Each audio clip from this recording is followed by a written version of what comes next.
కార్యక్రమంలో ముఖ్య అతిథిగా భువనగిరి మున్సిపల్ వైస్ చైర్మన్ మాయాదర్శ ఆధ్వర్యంలో బీజేపీ హస్తగతం చేసుకోబోతున్నారు.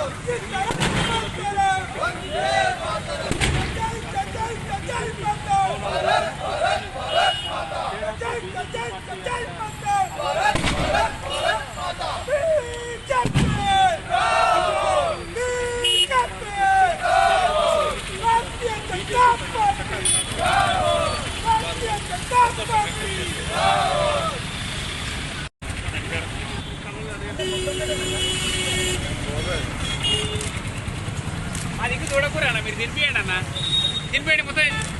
నరేంద్ర మోడీ గారు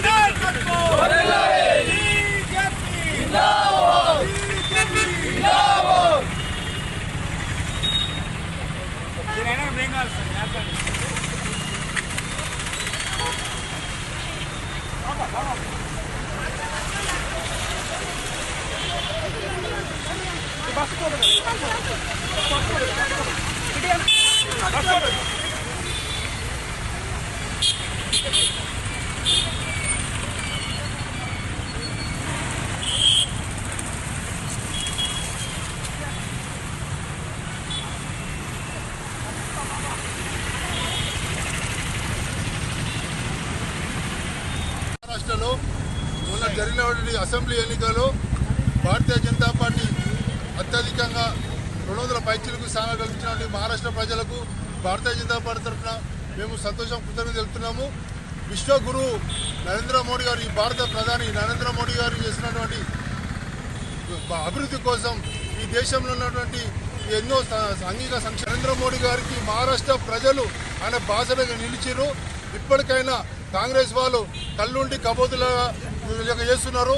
నరేంద్ర మోడీ గారిని కానీ నరేంద్ర మోడీ గారిని విమర్శించడం బానించుకొని ఈరోజు ఆయనకు భారతదేశం మొత్తం ప్రజలు ఆయన వెంటుండి నడుస్తున్నారు.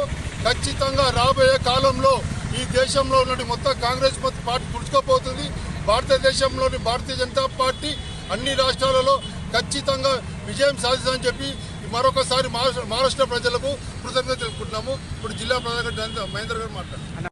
వెలువడినటువంటి మహారాష్ట్ర, జార్ఖండ్ అసెంబ్లీ ఎన్నికల ఫలితాలు, అలాగే దేశం మొత్తంలో వెలువడినటువంటి అసెంబ్లీ ఫలితాల్లో ఒక తిరుగులేని శక్తిగా తిరిగి భారతీయ జనతా పార్టీ ఎన్డీఏ కూటమి మరి మహారాష్ట్రలో అధికారము నిలబెట్టుకుంటూ ఒక కాంగ్రెస్ పార్టీ నేతృత్వంలోని కూటమికి ఒక చెంపదెబ్బ లాంటి తీర్పుని వాళ్ళ ప్రజలు ఇచ్చారు. మహారాష్ట్రలో బటొంగేతో కటొంగే అని, అంటే కాంగ్రెస్ పార్టీ మొదటి నుంచి కూడా బ్రిటిషర్లను అవలంబించుకుంటూ వచ్చారు. ఎందుకంటే వాళ్ళ పార్టీ కూడా రిజిస్ట్రేషన్ చేసి వాళ్ళ పార్టీ కూడా ఆంగ్లేయులు పెట్టారు. ఇక్కడ కుల మతాలకు భేదం లేకుండా నరేంద్ర మోడీ గారు ఈరోజు కాంగ్రెస్ ఏతర 3వసారి హైట్రిక్ ప్రధానమంత్రి అయ్యారు.